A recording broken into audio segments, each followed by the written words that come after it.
Hello दोस्तों, आज का हमारा टॉपिक है relation between focal length and radius of curvature. हमें फोकल लेंथ और रेडियस ऑफ कर्वेचर के बीच में रिलेशन निकालना है। तो इसके अंदर देखो, यहाँ पर हमने कनकेव मिरर लिया हुआ है और यहाँ पर हम एज्यूम करते हैं कि इस मिरर की अपर्चर है वो काफ़ी स्मॉल है। जो इस मिरर का साइज़ है वो काफ़ी स्मॉल है। आगे जितने भी टॉपिक आएंगे तुम्हें यही एज्यूम करना है कि मिरर की अपर्चर काफ़ी स्मॉल है। ये हमारे पास प्रिंसिपल एक्सिस है, पोल, फोकस और सेंटर ऑफ कर्वेचर। हमें पता है कि फोकस और पोल के बीच की डिस्टेंस क्या होती है, फोकल लेंथ होती है। सेंटर ऑफ कर्वेचर और पोल के बीच की डिस्टेंस रेडियस ऑफ कर्वेचर होती है। हमें इन्हीं दोनों के बीच में रिलेशन निकालना है। तो इसके अंदर हम क्या करते हैं, केवल एक रे फॉल कराते हैं। केवल एक रे तुम्हें फॉल करानी है इस मिरर के ऊपर जो कि प्रिंसिपल एक्सिस के पैरेलल हो। एक रे फॉल, ये हमने एक रे फॉल करा दी मिरर के ऊपर।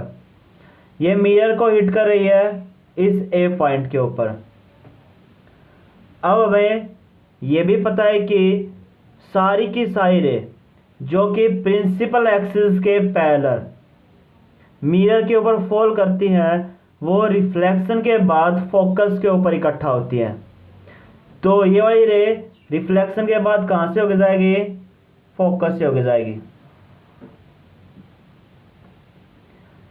इस ए पॉइंट को तुम मिला दो सेंटर ऑफ कर्वेचर से।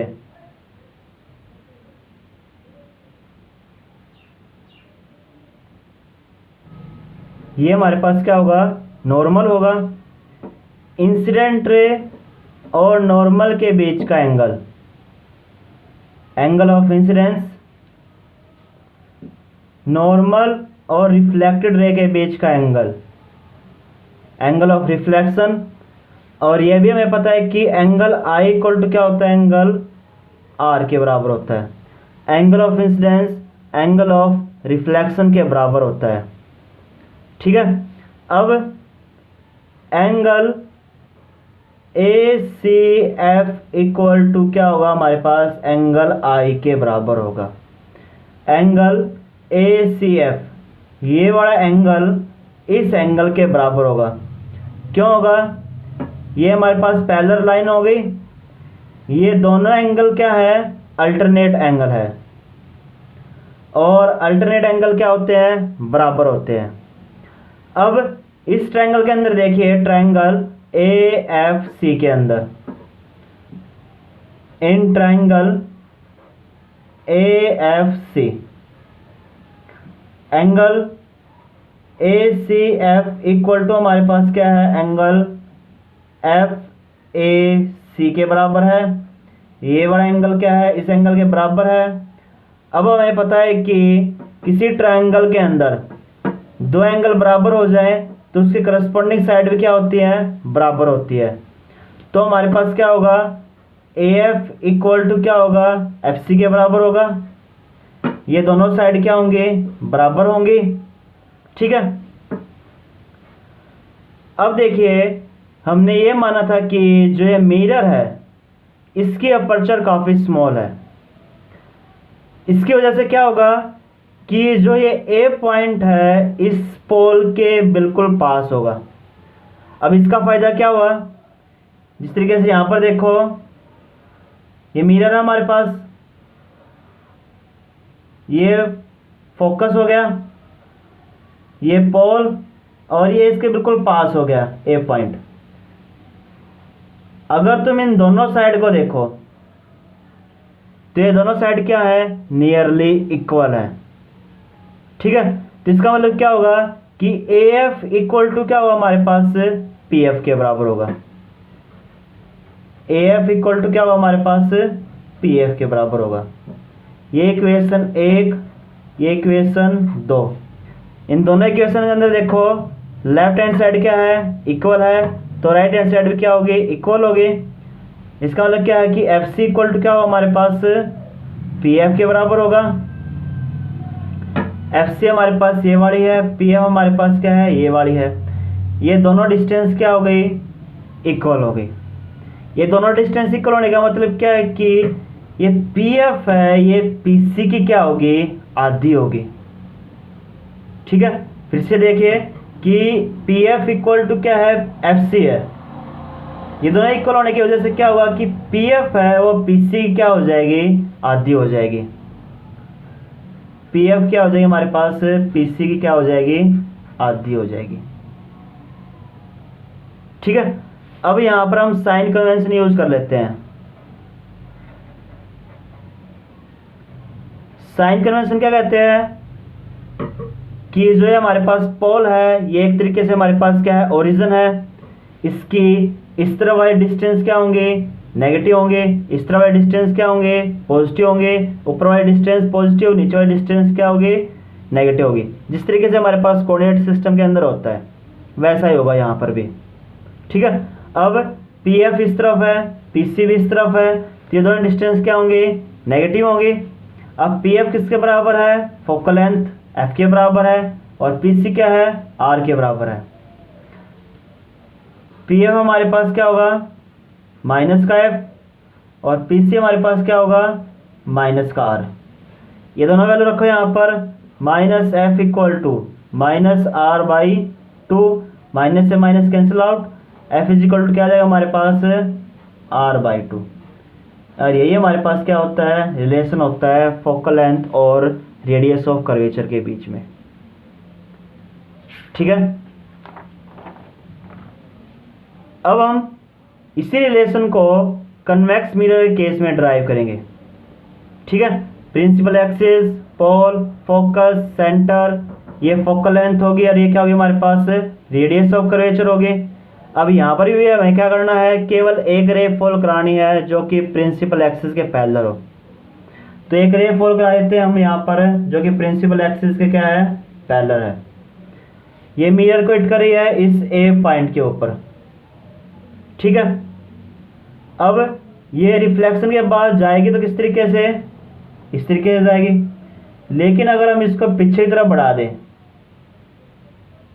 तो कहाँ पर मिलेगी, ये फोकस के ऊपर मिलेगी। इस ए पॉइंट को तुम मिला दो इस सेंटर ऑफ कर्वेचर के साथ।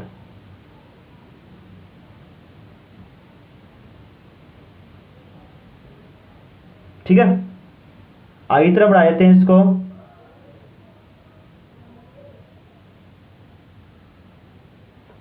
ये हमारे पास क्या होगा, नॉर्मल होगा। अब नॉर्मल और इंसिडेंट रे के बीच का angle, angle of incidence, reflected ray और नॉर्मल के बीच का एंगल, एंगल ऑफ रिफ्लेक्शन। ठीक है, अब इस एंगल को देखिए और इस एंगल को देखिए, ये दोनों एंगल क्या है, वर्टिकली अपोजिट एंगल है।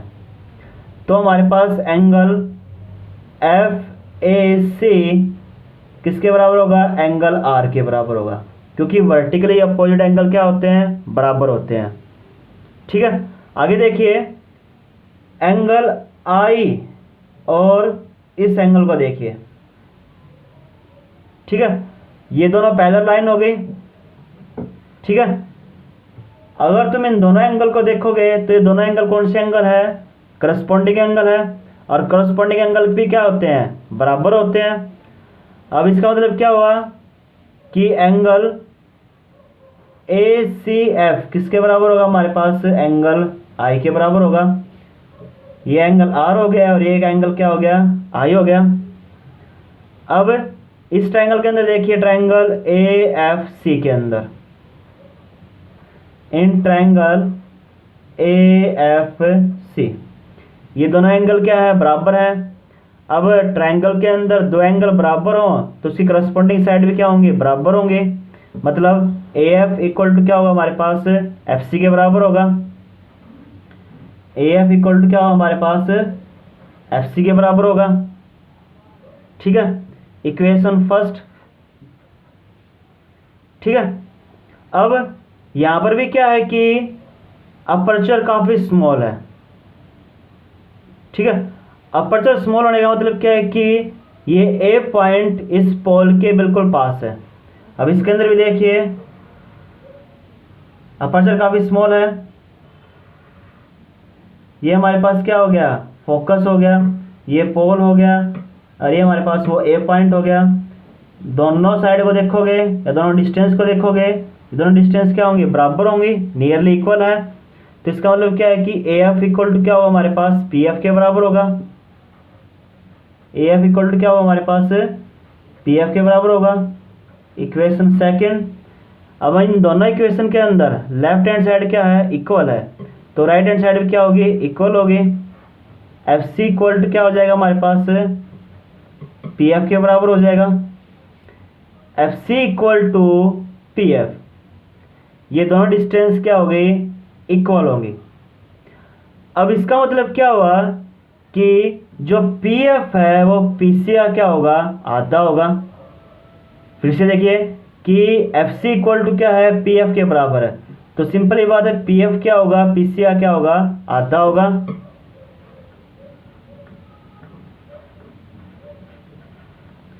साइन कन्वेंशन यूज कर लेते हैं यहां पर भी। साइन कन्वेंशन वही, पोल के इस तरह वाले डिस्टेंस सारी सारी क्या होंगे, पॉजिटिव होंगे, इस तरह डिस्टेंस क्या होंगे, नेगेटिव होंगे। ऊपर वाले डिस्टेंस पॉजिटिव, नीचे वाले डिस्टेंस क्या होंगे, नेगेटिव। साइन कन्वेंशन यूज किए, ये दोनों इस तरफ है तो दोनों जरा क्या होंगे, पॉजिटिव होंगे। पी एफ हमारे पास क्या होगा, प्लस एफ के बराबर होगा। ठीक है, क्योंकि पी एफ फोकल लेंथ हमारे पास, और पी सी हमारे पास क्या होगा, प्लस आर के बराबर होगा।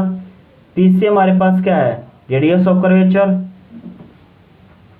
ये दोनों वाले रखे हुए यहाँ पर इसके अंदर, तो एफ इज इक्वल टू क्या होगा हमारे पास, आर बाई 2। ठीक है, तो चाहे तुम कनकेव मिरर लेके चल पड़ो या फिर कन्वेक्स मिरर लेके चल पड़ो, दोनों के अंदर ही फोकल लेंथ क्या होती है, रेडियस ऑफ कर्वेचर ही क्या होती है, आधी होती है। ठीक है, अब हमारे पास जो नेक्स्ट टॉपिक है वो है इम्पोर्टेंट रे पाथ। अब तुम्हें स्फेरिकल मिरर केस में क्या करना है, रे डायग्राम, जो स्फेरिकल के मिरर के केस में इमेज बनती है उसके लिए तुम्हें क्या करने पड़ते हैं, रे डायग्राम बनाने पड़ते हैं। और रे डायग्राम बनाने के लिए तुम्हें कुछ रूल पता होना चाहिए कि कोई रे मिरर के ओर फॉल करती है वो रिफ्लेक्शन के बाद कहाँ से होके जाएगी। ठीक है, तो इसके लिए हमारे पास 4 रूल है। ठीक है, पहला रूल देखिए, इस तरह वाले जो मिरर है ये कनकेव है, इस तरह वाले जो मिरर जो है कन्वेक्स मिरर है। कनकेव मिरर के इसमें देखिए पहला रूल, अगर कोई रे प्रिंसिपल एक्सिस के पैरेलल आती है तो रिफ्लेक्शन के बाद कहां से हो जाएगी, फोकस से होकर जाएगी। ठीक है, अगर कोई रे प्रिंसिपल एक्सिस के पैरेलल मिरर के ऊपर फॉल करती है तो रिफ्लेक्शन के बाद कहां से होकर जाएगी, फोकस से होकर जाएगी। और यही रूल अगर हम कन्वेक्स मिरर केस में देखें, अगर कोई रे प्रिंसिपल एक्सिस के पैरेलल मिरर के ओर फॉल करती है तो जाएगी तो इस तरीके से, लेकिन अगर तुम पीछे तरफ बढ़ाओगे तो कहाँ मिलेगी वो, फोकस। मतलब ऐसा लगेगा कि वो रे कहाँ से पास हो रही है, फोकस से पास हो रही है। ठीक है, ये हमारे पास क्या है, पहला रूल है। दूसरा रूल देखिए, अगर कोई रे फोकस से पास होके मिरर के ओर फॉल कर रही है तो रिफ्लेक्शन के बाद क्या हो जाएगी, प्रिंसिपल एक्सिस के पैरेलल हो जाएगी।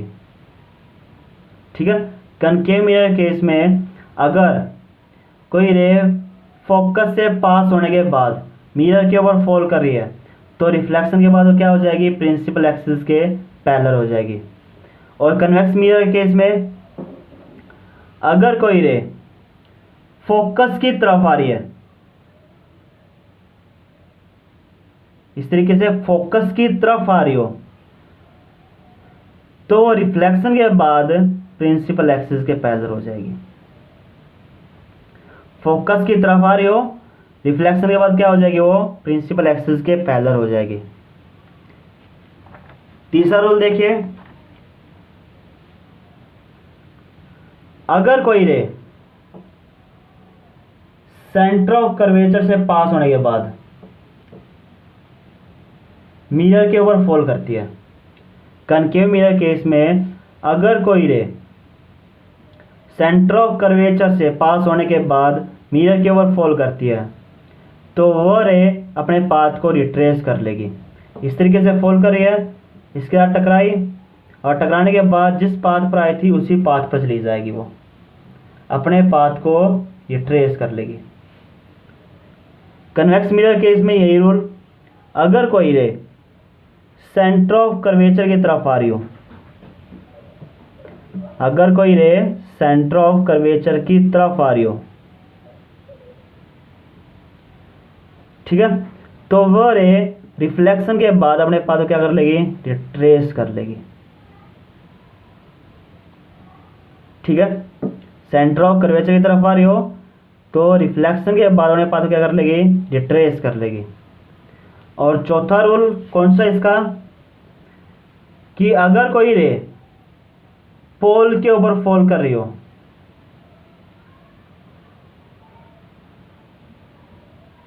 ठीक है, प्रिंसिपल एक्सिस के साथ एक एंगल बना के पोल के ऊपर फॉल कर रही हो, तो वो जितने एंगल के ऊपर फॉल कर रही थी उतने एंगल के ऊपर क्या हो जाएगी, वो रिफ्लेक्ट हो जाएगी। ठीक है, ये हमारे पास एंगल ऑफ इंसिडेंस होगा, ये एंगल ऑफ रिफ्लेक्शन होगा, दोनों एंगल क्या होंगे, बराबर होंगे। जितने एंगल के ऊपर फॉल कर रही थी पोल के ऊपर उतने एंगल के ऊपर क्या होगी, रिफ्लेक्ट हो जाएगी। सेम यहाँ पर है, प्रिंसिपल एक्सिस के साथ एक एंगल के ऊपर फॉल कर रही हो तो रिफ्लेक्शन के बाद जितने एंगल के ऊपर फॉल करी थी उतने एंगल के ऊपर ही क्या हो जाएगी, वो रिफ्लेक्ट हो जाएगी। ये हमारे पास 4 रूल है। नेक्स्ट वीडियो के अंदर हम स्फेरिकल मिरर केस में रे डायग्राम जो इमेज बनती है वो स्टडी करेंगे। Thank you and have a nice day.